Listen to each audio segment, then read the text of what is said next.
Duncan and Malcolm. As a character, Duncan is less interesting than what he represents: stability, rightness, and order. In Shakespeare's day, it was still the view that society was strictly hierarchical, being based on a natural, literally God-given order. This was labelled the Great Chain of Being. Duncan is as high in the chain as is possible for a human to be. It was a widely held view that the king was directly appointed by God. Indeed, to this day, the motto of the royal family is Dieu et mon droit, which translates as God and my right. Therefore, regicide is the worst murder not just because it's illegal and immoral, but because it's sacrilegious. Look at how Macduff announces the death of Duncan.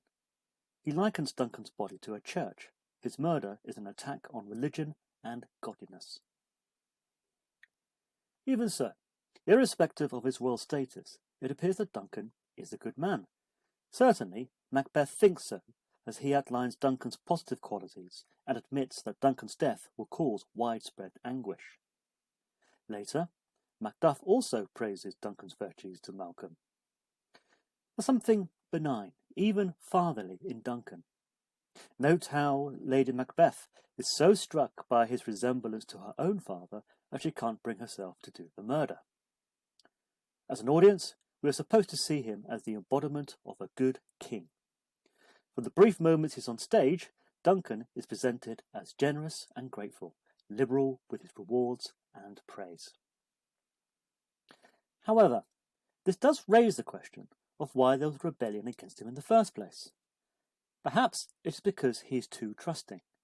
He ruefully admits that the old Thane of Cawdor was a gentleman on whom he built an absolute trust. He is clearly blissfully unaware of the plot to kill him when he admires the beautiful and unpleasant location of Macbeth's castle. Maybe Duncan is too full of the milk of human kindness to be a really effective king in the brutal world of 11th century Scotland. Whilst he appears to have learnt a valuable lesson when he advises his sons on how you cannot judge people by their appearance, he still nevertheless goes on to do precisely that with the next Thane of Cawdor, Macbeth. This time, there's no one to save him. Perhaps this explains his eldest son's much more guarded approach. Malcolm acts with caution and great care, even if in the short term it means a negative result. For example, he wisely realises that his life, as well as his brother Donalbain's, is in danger if he hangs around after his father's murder. Of course, this means that suspicion will fall on him, but it's a price he has to pay for his very survival. Malcolm is similarly cagey when Macduff arrives in England, pledging his support of Malcolm's cause to take back the throne of Scotland. He openly voices his suspicion that Macduff may be an agent of Macbeth sent to betray or kill. He even goes as far to smear himself by presenting himself as a sex-crazed, greedy, disruptive future king in order to test Macduff's loyalty. Only when Macduff rejects and rebukes Malcolm does he reveal the truth about himself. He's in fact a modest, virginal, honest person ready to serve his country. There is a suggestion that Malcolm is inexperienced, even weak. His first lines in the play concern how he was nearly captured by the rebel forces, but was rescued.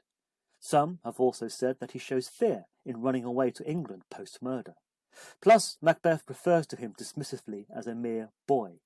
But there again, he would, wouldn't he? Again, like his father, Malcolm is more important in the play as a symbol. As the rightful heir to the throne, his restoration at the play's end reinstates order and finally brings to correct the wrongs of Macbeth's bloody reign.